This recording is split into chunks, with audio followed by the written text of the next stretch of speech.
بسم الله الرحمن الرحيم. السلام عليكم ورحمة الله وبركاته. الحمد لله رب العالمين، والصلاة والسلام على أشرف المرسلين وعلى آله وصحبه وسلم.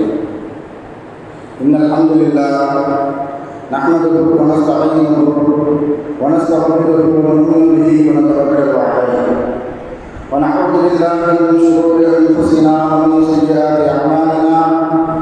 من يهده الله فلا مضل له ومن يضلله فلا هادي له، وأشهد أن لا إله إلا الله وحده لا شريك له، وأشهد أن محمدا عبده ورسوله.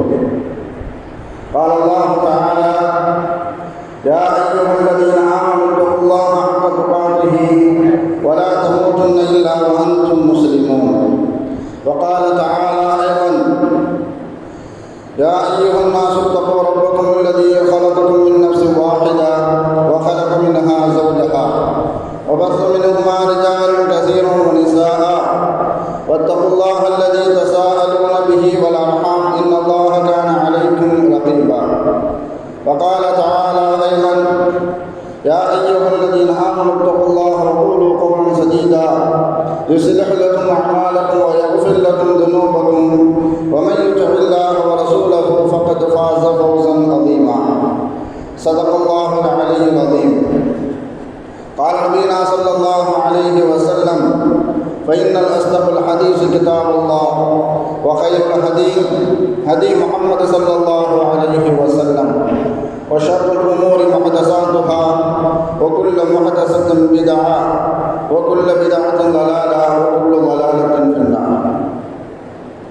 வார்த்தைகளில் சிறந்தது அல்லாஹ்வுடைய வார்த்தை என்றும், வழிகாட்டுதலில் சிறந்தது நபிகள் நாயகம் ஸல்லல்லாஹு அலைஹி வஸல்லம் அவர்களுடைய வழிகாட்டுதல் என்றும், காரியங்கள் மிக மிக கெட்டது மார்க்கத்தில் புதுமையை உண்டாக்குவது, ஒவ்வொரு புதுமையான காரியம் வழிகேடுகள் அனைத்தும் உங்களை நரகில் கொண்டு போய் சேர்க்கும் என்று நமது நபி ஸல்லல்லாஹு அலைஹி வஸல்லம் அவர்கள் தங்களுடைய ஒவ்வொரு சொற்பொழிவிலும் இந்த மனித சமுதாயத்திற்கு ஞாபகப்படுத்தியதை இந்த நல்ல சந்தர்ப்பத்தில் இங்கு ஒன்று கூடியிருக்கின்ற உங்களுடைய சிந்தனையிலும் ஆரம்பமாக இந்த நபிமொழியை ஞாபகப்படுத்தி எனது உரையை ஆரம்பம் செய்கிறேன். அல்ஹம்துலில்லாஹ்.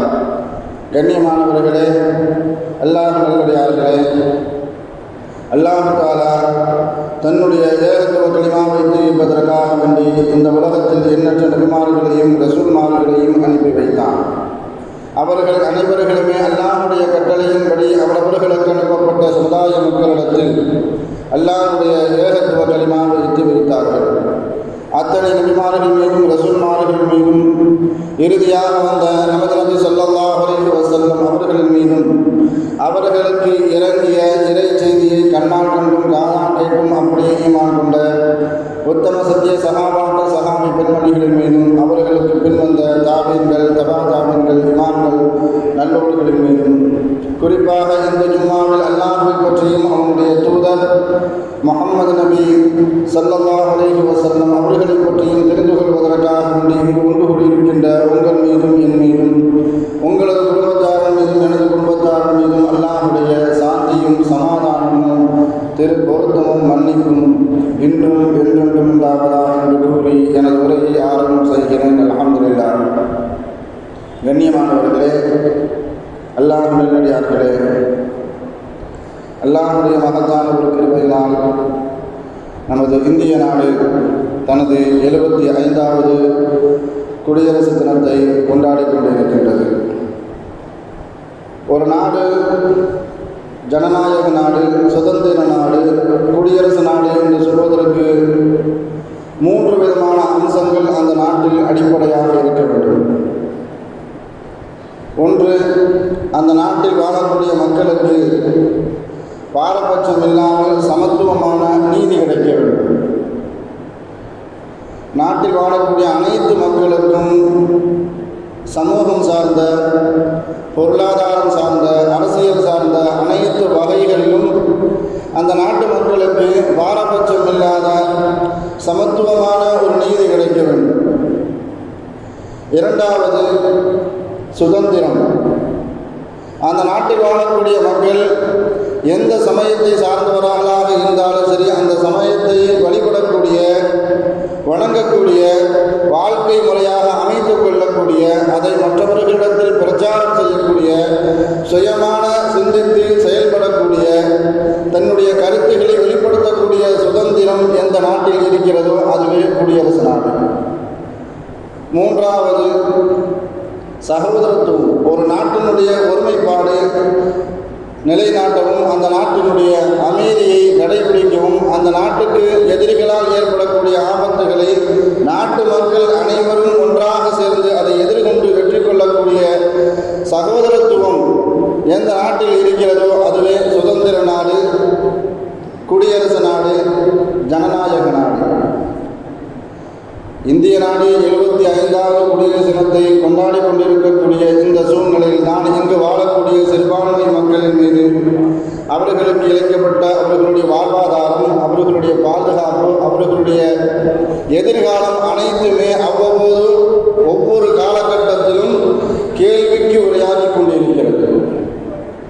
அல்லாஹ்வுடைய ஏகத்துவ கலிமாவை உச்சரிக்கப்பட்ட ஒரு வழிபாட்டு தலம், ஒரு புண்ணிய தலம், கியாம நாள் வரைக்கும் பள்ளிவாசலாக இருந்திருக்க வேண்டிய ஒரு வணக்க ஸ்தலம் இன்று பாசிச சிந்தனவாதிகளால் அநீதமாக அபகரிக்கப்பட்டு, இடித்து நொறுக்கப்பட்டு, தரைமட்டமாக்கப்பட்டு அங்கு ஒரு கோவிலை நிறுவி திறப்பு விழா என்ற பெயரில் நாடு முழுவதும் அழைப்பிதழ் எடுத்தது மாத்திரமல்ல, அந்த கோயிலையே ஒரு பிரச்சாரத்தின் கருவியாக எடுத்துக்கொண்டு பாசிச சிந்தனவாதிகள் இந்துத்துவ பிரச்சாரத்தை தொடங்கி இருக்கிறார்கள்.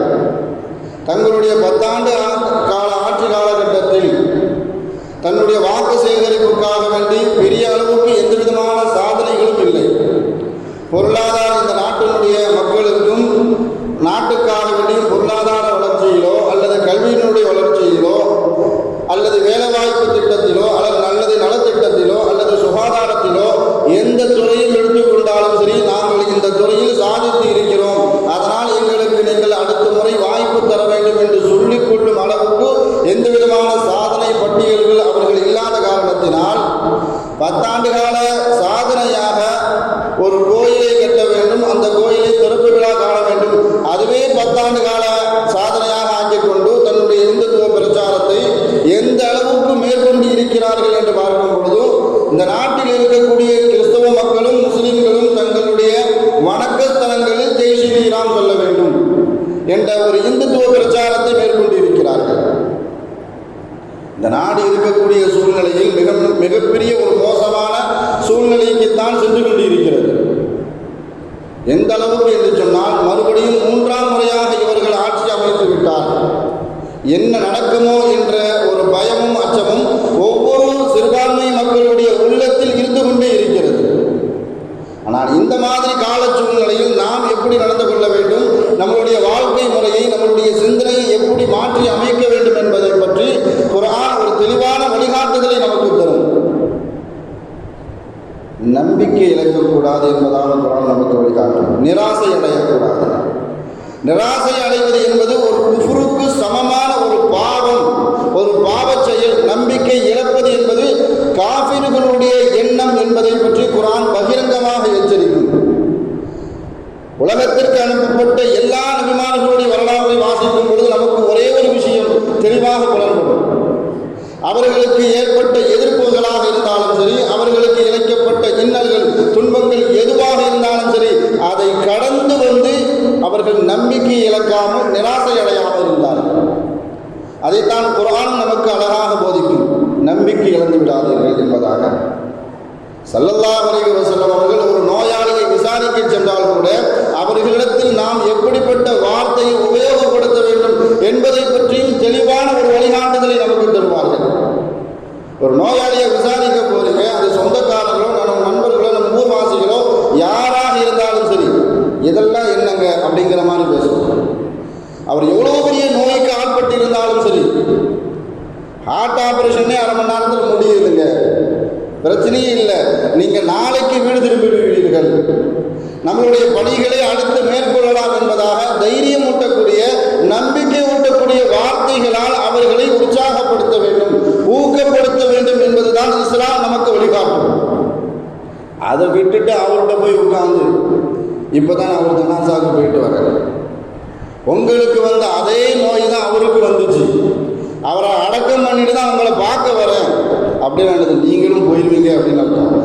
அப்படிங்கிற மாதிரி நம்பிக்கையற்ற வார்த்தையை நோயாளிகளிடத்தில் நீங்கள் பேசக்கூடாது என்பதை பற்றி இஸ்லாம் வன்மையாக நமக்கு கண்டிக்கிறது.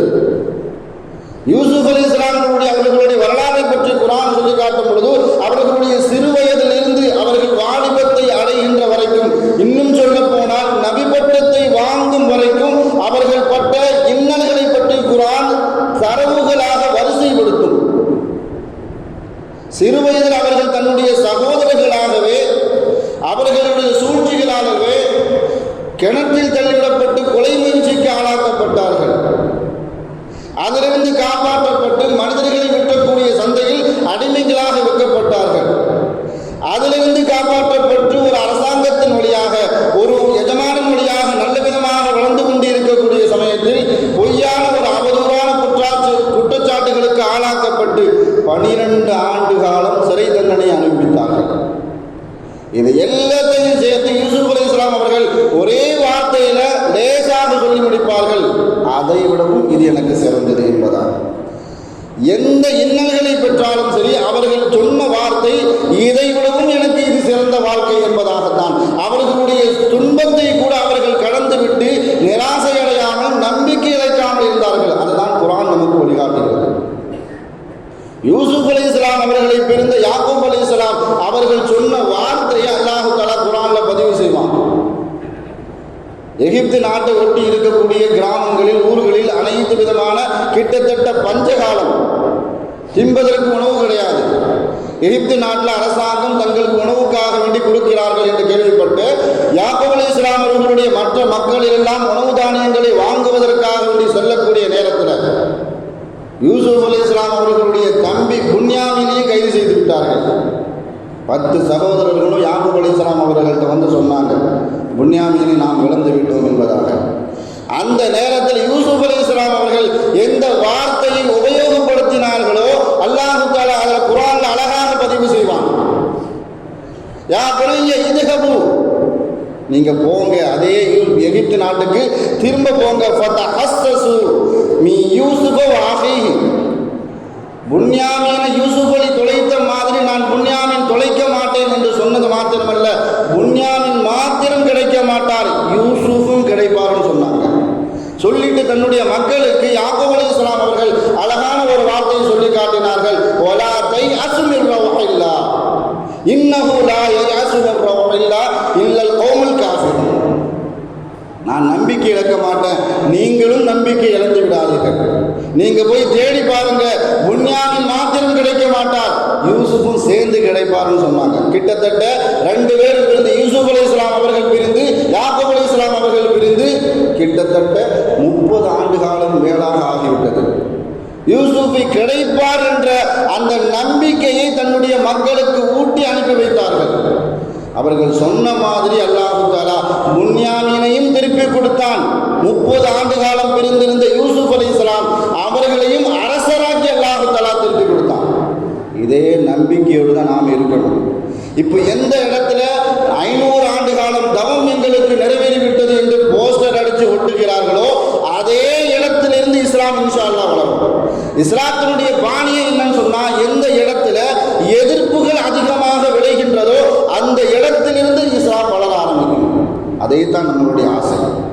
நான் இப்போ எப்படிப்பட்ட பொய் பிரச்சாரத்தை மீடியாக்களின் மூலமாக, மீடியாக்களை கையில் வைத்துக் கொண்டு, செய்தித்தாள்களை கையில் வைத்துக் கொண்டு எப்படிப்பட்ட பிரச்சாரத்தை அரங்கேற்றுக் கொண்டு இருக்கிறார்கள் என்று பார்க்கும் பொழுது, ராமர் கோயிலுக்கு முஸ்லிம்களே சில பரிசுகளை கொடுத்து அனுப்பிவிட்டு இருக்கிறார்கள் என்பதாக நீங்க கூட செய்தித்தாள்களில் படித்திருக்கலாம். சமூக வலைதளங்களில் ஒரு காட்சி, ஒரு காணொலியை பார்த்திருக்கலாம்.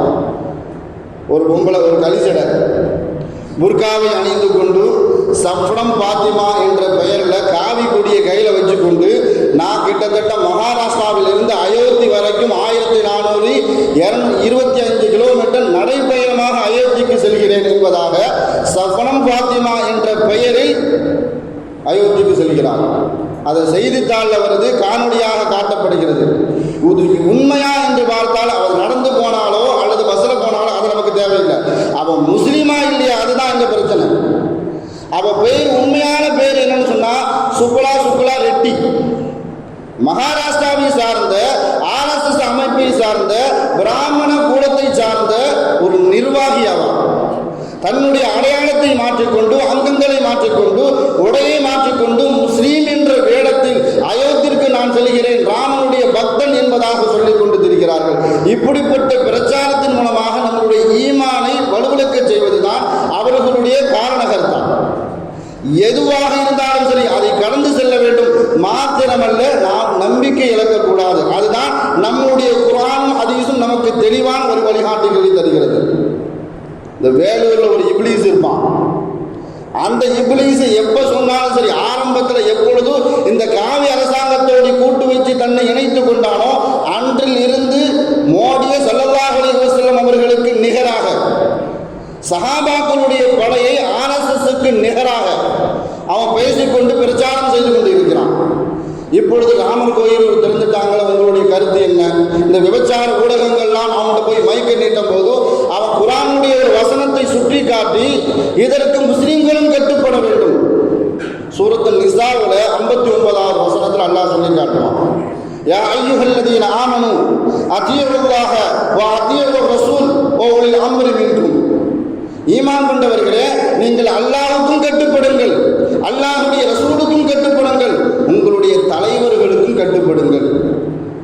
தலைவன் சொல்லி அல்லாஹ் குர்ஆன்ல சொல்லிட்டா நம்மளுடைய நாட்டினுடைய தலைவர் இப்பொழுது பிரதமராக இருக்கக்கூடிய அவர் தான்.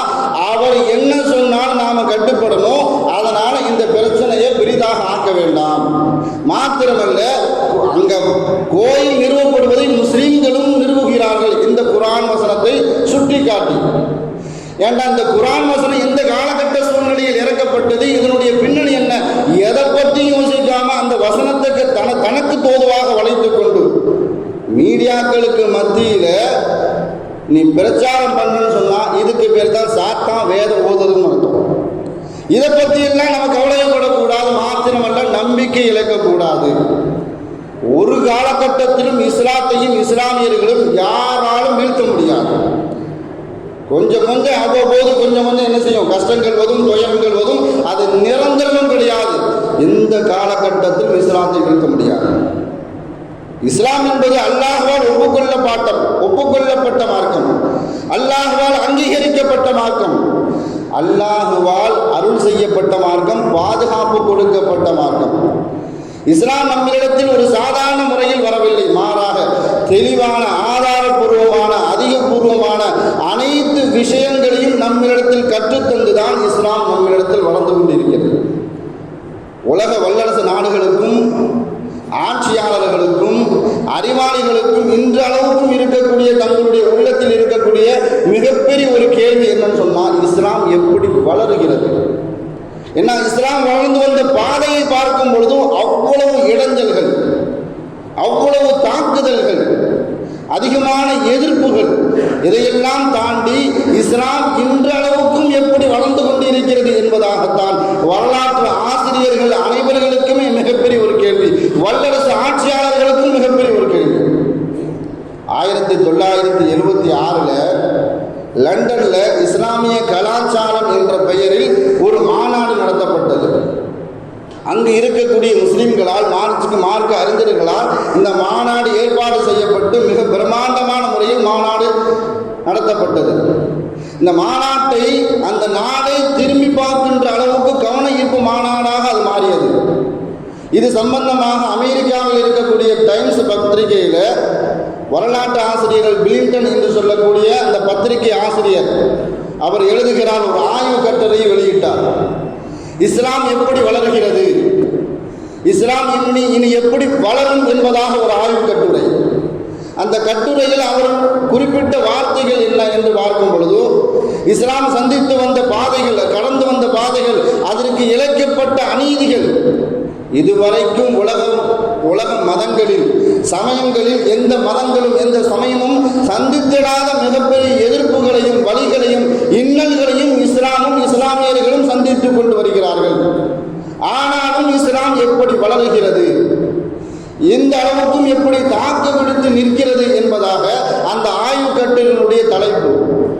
அவரே அதற்குண்டான சொல்யூஷன், அதற்குண்டான முடிவை அவரே அந்த ஆய்வு கட்டுரையில் எழுதுகிறார்.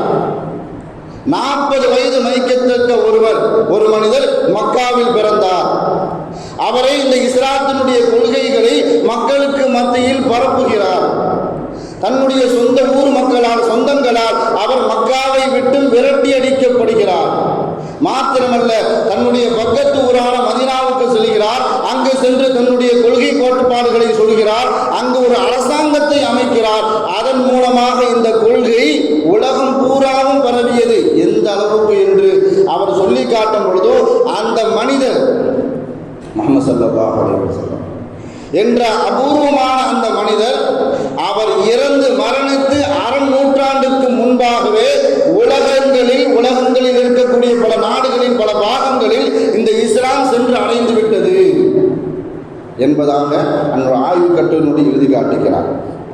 நம்ம எதை வச்சு நம்மளை பயன்படுத்தி கொண்டு இருக்கிறார்கள் என்று பார்க்கும் பொழுது, அரசாங்கம் அவர்களுடைய கையில் இருக்கிறது, மீடியாக்கள் அவர்களுடைய கையில் இருக்கிறது, நீதித்துறை அவர்களுடைய கையில் இருக்கிறது, மாத்திரமல்ல காவல்துறை அவர்களுடைய கையில் இருக்கிறது. எதை கண்டு நாம பயப்பட தேவையில்லை. அல்லாஹ் குர்ஆன்ல சூரத்துல் மாயிதாவினுடைய 3வது வசனத்துல 3 விஷயங்கள் அல்லாஹ் சொல்லி காட்டுவான். ஒரு விஷயம், அல்லாஹ் நமக்கு ஒரு தகவலை சொல்லுவான். 2வது, நமக்கு அல்லாஹ் தஆலா ஒரு உபதேசத்தை செய்வான். 3வது, ஒரு கட்டளை அல்லாஹ் தஆலா சொல்லுவான். அந்த 3வது வசனத்துல அல்லாஹ் சொல்லி காட்டுவான், அல்-யௌம யஸல்லதீன கஃபரு மின் தீனிக்கும் ஃபலா தக்ஷவுஹும் வக்ஷவுனி. அல்லாஹ் சொல்லக்கூடிய தகவல் என்ன சொன்னான்னு சொன்னா, அல்-யௌம யஸல்லதீன கஃபரு மின் தீனிக்கும். அந்த காலகட்டத்திலிருந்து இந்த காலம் வரைக்கும் அல்லாஹ் நமக்கு சொல்லக்கூடிய ஒரு தகவல், காஃபிர்கள் நிராசை அடைந்து விட்டார்கள், நம்பிக்கை இழந்து விட்டார்கள், இஸ்லாத்தை இனிமேல் நம்மால் ஒன்றும் செய்ய முடியாது என்ற எண்ணத்தில் காஃபிர்கள் வந்து விட்டார்கள். என்ன, ஆரம்ப காலகட்டத்தில் மதீனாவிலும் சரி மக்காவும் சரி இஸ்லாம் எந்த அளவுக்கு வளர்ச்சி பெற்றதோ அந்த அளவுக்கு எதிர்ப்புகளையும் சந்தித்தது. மக்காவில் இஸ்லாமே இருக்கக்கூடாது, முஸ்லிம்களே இருக்கக்கூடாது என்ற எண்ணத்தில் அங்கு இருக்கக்கூடிய முஷ்ரிக்குகளும் காஃபிர்களும் உழைத்தார்கள். ஆனால் அல்லாஹ் நேர் மாற்றத்தை கொண்டு வந்தான். இன்று அளவுக்கு ஒரு காஃபிர், ஒரு முஷ்ரிக் மக்காவுக்குள்ள நுழைய முடியாது. அதைத்தான் அல்லாஹ் தஆலா தகவலா சொல்றான், அல்-யௌம யஸல்லதீன கஃபரு மின் தீனிக்கும். நம்மளுடைய இஸ்லாத்தை அழித்து விடலாம், மார்க்கத்தை அழித்து விடலாம் என்ற நோக்கத்தில் காஃபிர்கள் எல்லாம் பாடுபட்டார்கள். ஆனால் இன்று அவர்கள் ஓரம் கட்டப்பட்டார்கள். மாத்திரமல்ல, அவர்களுடைய உள்ளத்தில் ஒரு சிந்தனை வந்துருச்சு, நம்மால் இனிமே இஸ்லாத்தை ஒன்றும் செய்ய முடியாது. ஏன்னு சொன்னா, இஸ்லாத்தினுடைய பாணியே எப்படின்னு சொன்னா, அவர் இஸ்லாத்தை யார் எதிர்த்தாலும் அவர்களுக்கு அல்லாஹ் தஆலா 3 விதமான நிலையை கொடுப்பான். எதிர்க்கக்கூடியவர்கள் எவ்வளவு பெரிய மூர்க்கத்தனமாக எதிர்த்தாலும் சரி, அவர்கள் அடையக்கூடிய நிலை ஒன்று. முதல் விஷயம் என்னன்னு சொன்னா, ஒன்று இஸ்லாத்திற்கு அடிபணிந்து விடுவார்கள். 2வது, இஸ்லாத்தை எதிர்த்து அவர்கள் காணாமல் போய்விடுவார்கள், அழிக்கப்பட்டு விடுவார்கள். அப்படி இல்லைன்னு சொன்னா, எந்த கொள்கையை அவர்கள் போற்றுவதற்காக வேண்டி பிரச்சாரம் செய்தார்களோ அதே கொள்கையின் மூலமாகவே அவர்கள் கேவலப்படுத்தப்படுவார்கள். இதுதான் இஸ்லாத்தை எதிர்த்தவர்களுடைய நிலை. கடந்த காலகட்டத்திலும் சரி, நிகழ்காலகட்டத்திலும் சரி, இதுதான் அவர்கள் அடைந்த நிலை. ஸல்லல்லாஹு அலைஹி வஸல்லம் அவர்கள் எந்த அளவுக்கு சொல்லி காட்டினார்கள். ஒவ்வொரு காலகட்டத்திலும் ஒவ்வொரு நபிமார்களுக்கும் ஒவ்வொரு ஃபிரௌன் இருந்தான். எனக்கு கொடுக்கப்பட்ட ஃபிரௌன் அபூ ஜஹல் சொல்லி காட்டினாங்க. மக்காவுடைய இஸ்லாத்திற்கும் இஸ்லாமியர்களுக்கும் மிகப்பெரிய அளவுக்கு தொந்தரவை கொடுத்துக்கிட்டே இருந்தான். உச்சக்கட்ட வார்த்தையில சொன்னாங்க, என்னுடைய காலகட்டத்தில் ஃபிரௌன் அபூ ஜஹல் சொன்னாங்க. பத்ர் போர்ல மையத்தாக, பிணமாக, பிணக்கடங்கள் தூக்கி எறியப்பட்டான். ஆனா அல்லாஹ் தஆலா அவனுக்கு அப்படிப்பட்ட ஒரு இளைநிலையை கொடுத்தாலும் சரி, அவனுடைய மகன் இக்ரிமா இஸ்லாத்தை ஏற்றுக்கொண்டார். மாத்திரமல்ல, ரலியல்லாஹு அன்ஹும் என்ற சஹாபாக்களுடைய கூட்டத்தில் அல்லாஹ் தஆலா சேர்த்தான். குர்ஆனால் சபிக்கப்பட்ட ஒரு பெயர் சூட்டப்பட்டு, பெயர் கூறப்பட்டு சபிக்கப்பட்ட ஒரு மனுஷன் இருக்கிறான்னு சொன்னா அபூ லஹப். நாம ஓதும் போதெல்லாம் நம்மளுடைய சாபம் அவனுக்கு போயிட்டே இருக்கும். தப்பத் யதா அபீ லஹப் என்ற சூரா, குர்ஆனால் சபிக்கப்பட்ட அந்த மனிதன் அவனுடைய மகனுக்கு அல்லாஹ் தஆலா ஈமான நசீபாக்கினான். துர்ரா ரலியல்லாஹு தஆலா அவர்கள் இஸ்லாத்தினுடைய ஆரம்ப கட்டத்தில் இருந்து பத்ர் போர் வரைக்கும் இஸ்லாத்திற்கு மிகப்பெரிய மூர்க்கத்தனமான எதிரியாக இருந்தவன் வலீத் இப்னு முகைரா. அவருடைய மகன் ஹாலித் கிட்டத்தட்ட உஹது போர் நடக்கின்ற வரைக்கும் காபிராகத்தான் இருந்தார். உஹது போரில் முஸ்லிம்களுக்கு மிகப்பெரிய சேதம் விளைவிக்கின்ற அளவுக்கு காரணகர்த்தாவாக இருந்த ஹாலித் பின் வலீத் பின்னாட்களில் ரலியல்லாஹு தஆலா அவர்கள் மாத்திரமல்ல, அவரின் மூலமாகவே அல்லாஹு தஆலா இஸ்லாத்தில் பல போர்களுக்கு தளபதியாக இருந்து வெற்றியை தேடி தந்தவர். ஒன்னு அல்லாஹு தஆலா அழிச்சிருவான் அல்லது அடிபணிய வைத்து விடுவான். இஸ்லாத்தினுடைய கடந்த கால வாழ்க்கையும் சரி, நிகழ்கால வாழ்க்கையும் சரி. 2008 சுவிட்சர்லாந்தை சேர்ந்த ஸ்டானியல் என்று சொல்லக்கூடிய ஒரு கிறிஸ்தவ பேச்சாளர், அவர் பேச்சுக்கு நாடு முழுவதும் ரசிகர் கூட்டம் உண்டு. மாத்திரமல்ல, மற்றவர்களை கவர்கின்ற அளவுக்கு பேச்சு கொடுப்பார். அப்படிப்பட்டவர் இஸ்லாத்திற்கு எந்த அளவுக்கு எதிரியாக இருந்தாலும் சொன்னால், இஸ்லாத்தை பற்றி ஒரு சின்ன தவறு கிடைத்தாலும் அது மக்களுக்கு மத்தியில் பிரச்சாரம் செய்து அதை ஊதி பெரியதாக ஆக்கக்கூடிய அளவுக்கு மிகப்பெரிய ஒரு பேச்சாளர். அவர் சொல்லி காட்டினார், சுவிட்சர்லாந்தில் இருக்கக்கூடிய கிறிஸ்தவ ஆலயங்களுக்கு நிகராக பள்ளிவாசல் கட்டப்பட்டு கொண்டிருக்கிறது. மாத்திரமல்ல, பள்ளிவாசலில் மினரா வைக்கக்கூடாது என்று ஒரு பிரச்சாரத்தை மேற்கொண்டார். நாட்டு மக்களுடைய ஆதரவு, அரசாங்கத்தினுடைய ஆதரவு அவர்களுக்கு கிடைத்து கொண்டே இருக்கிறது.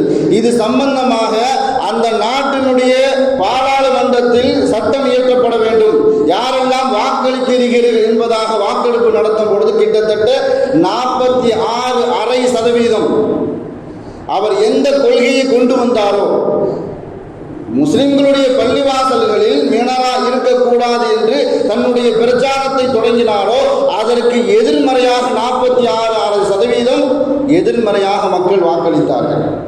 நான் சுவிட்சர்லாந்தில் முஸ்லிம்களுடைய சதவீதம் என்று எடுத்துக்கொள்ளால் வெறும் 6% தான். ஆனால் முஸ்லிம்களுக்கு ஆதரவாக வந்தது 46.5%. 2008 தன்னுடைய பிரச்சாரத்தை தொடங்கினார். 2010 அவரை பற்றி ஒரு பத்திரிகை செய்தி வந்தது, முஸ்லீம் ஆகிவிட்டார் என்பதாக. சுவிட்சர்லாந்து மக்கள் யாருமே நம்பல, ஆச்சரியத்தில் இருந்தாங்க. முஸ்லிம்களுக்கும் இஸ்லாமியர்களுக்கும் இந்த அளவுக்கு எதிரியாக இருந்தவர் எப்படி இஸ்லாத்தை ஏற்றுக்கொண்டார் என்பதாக அவரிடத்தில் போய் காரணம் கேட்கும் போது அவர் சொன்னார், 2 வருஷம் நான் சும்மா இருந்தேன், முஸ்லிம்களை பற்றும் இஸ்லாத்தை பற்றும் வேற என்ன சொல்லலாம் என்பதாக குர்ஆனை எடுத்து திருப்பி பார்க்கும் பொழுதுதான் அதில் சொல்லப்பட்ட கருத்துகளால் நான் ஈர்க்கப்பட்டு இஸ்லாம் ஆகிவிட்டேன் என்பதாக தன்னுடைய வாக்கை ஒப்புக்கொண்டார். கடந்த காலகட்டத்திலும் சரி, நிகழ்காலகட்டத்திலும் சரி, இஸ்லாத்தை எதிர்க்க நினைக்கின்றவர்கள் ஒன்று அடிபணிவார்கள் அல்லது அழிக்கப்படுவார்கள் அல்லது கேவலப்படுத்தப்படுவார்கள். இந்த 10 ஆண்டு ஆட்சி காலகட்டத்தில் ஒரு கோயிலை மையமாக கொண்டு அதுவே நம்மளுடைய தேர்தல் பிரச்சாரத்திற்கு கருவியாக ஏற்றுக்கொள்ளலாம் என்று நினைத்த நம்முடைய பிரதமருக்கு எந்த நிலைமை வந்துருச்சுன்னு சொன்னால், அந்த சிலையை தொடுறதுக்கு உனக்கு தகுதி இருக்கிறான்னு கேட்குறாங்க. உனக்கு என்ன தகுதி இருக்கு? அந்த கோயிலில் நுழையிறதுக்கு நீ சூத்திர பெயர் சொல்லிட்டாங்க. இதுதான் எந்த பிரச்சாரத்தை கருவியாக கொண்டார்களோ அவர்களை அல்லாஹு தஆலா அந்த பிரச்சாரத்தின் மூலமாகவே, அந்த கருவியின் மூலமாகவே அல்லாஹு தஆலா கேவலப்படுத்திட்டான். கடந்த கால வாழ்க்கையும் சரி, நிகழ்கால வாழ்க்கையும் சரி, நாம எதை கண்டும் பயப்பட தேவையில்லை. என்ன அல்லாஹ் சொன்னா, ஒரு உபதேசம், ஒரு தகவல், ஒரு கட்டளை, அல்யௌம யஸல்லதீன கஃபரு மின் தீனிக்கும் ஃபலா தக்ஷவுஹும். அல்லாஹ்வுடைய உபதேசம், யாருக்கும் நீங்க பயப்பட வேண்டாம். அல்லாஹ்வுடைய கட்டளை, வஹ்ஷவுனி, எனக்கு மட்டும் பயப்படுங்க, எனக்கு மட்டும் நீங்கள் உங்களுடைய பயந்து உங்களுடைய வாழ்க்கை தரத்தை ஏற்படுத்திக் கொண்டால், லா யதுர்ருக்கும் மன் தல்ல இது ஹிததைத்தும், எவனுக்கு நீ பயப்பட தேவையில்லை. உன்னுடைய வாழ்வாதாரத்தை, உன்னுடைய வாழ்க்கையை, உன்னுடைய தொழிலை, உன்னுடைய வியாபாரத்தை எல்லாமே இஸ்லாத்தினுடைய அடிப்படையில் நீ அமைத்துக் கொண்டால் எவனும் உன்னை எதுவும் செய்ய முடியாது. அல்லாஹ் குர்ஆனின் மூலமாக கொடுக்கக்கூடிய வாக்குறுதி இதுதான். இப்படி இல்லாம நம்மளுடைய வாழ்க்கை முறையை மாற்றி அமைந்து கொண்டால் இந்த பாசிச அரசாங்கம் 3 வந்துவிட்டால் நாம் என்ன செய்ய போகிறோம்? பயம் இருந்துக்கிட்டே தான் இருக்கும். பயப்பட தேவையில்லை. ஏன்னு சொன்னால் அவர்களுடைய நூற்றாண்டு கால அஜெண்டாவில் பலதை நிறைவேற்றி விட்டார்கள். மூன்றாவதாக ஆட்சி வருவதற்கு முன்பாகவே அவர்களுடைய அஜெண்டாவில் மிகப்பெரிய அஜெண்டா காஷ்மீரினுடைய சிறப்பு அந்தஸ்தை நீக்க வேண்டும், நீக்கிட்டாங்க. பாபர் மஸ்ஜித் இந்த இடத்துல ராமர் கோயில் கட்ட வேண்டும், கட்டி அறகுறையாக கட்டப்பட்ட கோயிலுக்கு திறப்பு விழா கொண்டாடி முடிச்சாச்சு. மூணாவது பொது சிவில் சட்டத்தை கண்டிப்பாக கையில் எடுப்பார்கள். என்ஆர்சி மறுபடியும் நாம் தயாராக இருக்கணும். 2019 எப்படி நாம் என்ஆர்சி சிஏக்காக வேண்டி என்ஆர்சிக்காக வேண்டி போராடினோமோ அதே மாதிரி போராடுவதற்கு தயாராக இருக்க வேண்டும். ஏன்னா காவல்துறை, நீதித்துறை, இராணுவம், அரசாட்சி எல்லாத்தையும் கையில் வச்சு கொண்டு இருக்கிறார்கள். அதை வைத்துக் கொண்டு தான் நம்மை அச்சுறுத்தி கொண்டு இருக்கிறார்கள். எங்க நம்மளை எல்லாத்தையும் வெளியே கொண்டு அடைச்சிருவாங்களோ, நம்மளை எல்லாருமே இந்தியர் இல்லை என்று சொல்லிவிடுவார்களோ என்ற ஐயப்பாடு யாருக்குமே தேவையில்லை. இந்த மிரட்டலும் உருட்டலும் அச்சுறுத்தலும் நபிமார்களுக்கு இருந்து ஃபாத்திமா ரலியல்லாஹு தஆலா அவர்கள் ஸல்லல்லாஹு அலைஹி வஸல்லம் அவர்களிடத்தில் வந்து சொல்றாங்க, யா ரசூலல்லாஹ், தந்தையே, உங்களை கொலை செய்வதற்காக வேண்டி திட்டம் தீட்டிக் கொண்டு இருக்கிறார்கள். நம்மளை ஒழித்து விடுவார்களோ, நம்மளை கைது செய்து சிறையில் அடைத்து விடுவார்களோ, அல்லது நாடு கிடைத்து விடுவார்களோ, நம்மளை இந்தியர் இல்லை என்றே சொல்லிவிடுவார்களோ, இந்த பயம் நமக்கு மாத்திரமல்ல, இந்த அச்சுறுத்தல் நமக்கு மாத்திரமல்ல, ஸல்லல்லாஹு அலைஹி வஸல்லம் அவர்களுக்கும் இருந்தது. அல்லாஹ் குர்ஆன்ல தெளிவா சொல்லி காட்டுவான், லியுஸ்பிதூக அவ் யக்துலூக அவ் யுக்ரிஜூக். நபியே, உங்களை சிறைப்படுத்த வேண்டும் என்று நினைக்கிறார்கள், உங்களை கொலை செய்ய வேண்டும் என்று நினைக்கிறார்கள், உங்களை நாடு கடத்த வேண்டும் என்று நினைக்கிறார்கள். அப்புறம் கையில் வச்சுக்கொண்டு மிகப்பெரிய அளவுக்கு பிரம்மாண்டமா ஒரு பயத்தை காட்டிக்கிட்டே இருக்கிறாங்க. அல்லாஹ் குர்ஆன்ல சத்தியத்திற்கும் அசத்தியத்திற்கும் உள்ள வித்தியாசத்தை அழகா லேசா சொல்லிட்டு அல்லாஹ் கடந்து போயிடுவான். அசத்தியத்தை பார்க்கும்போது பிரம்மாண்டமா தெரியும், ஆனா அதை கடந்து போய் பார்த்தோன்னு சொன்னா ஒண்ணுமே இருக்காது.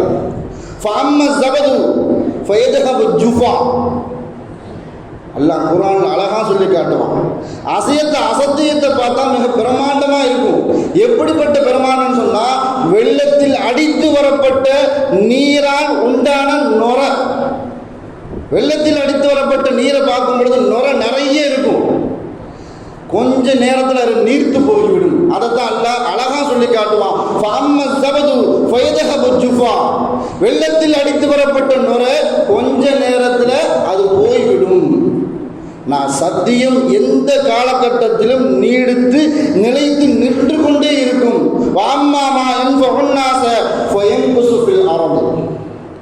சத்தியம், இந்த இஸ்லாம் என்ற இந்த சத்தியம் எந்த காலகட்டத்திலும் இந்த பூமியில நீடித்து இருந்து கொண்டே இருக்கும். அதுதான் சத்தியத்திற்கும் அசத்தியத்திற்கும் உள்ள வித்தியாசம்.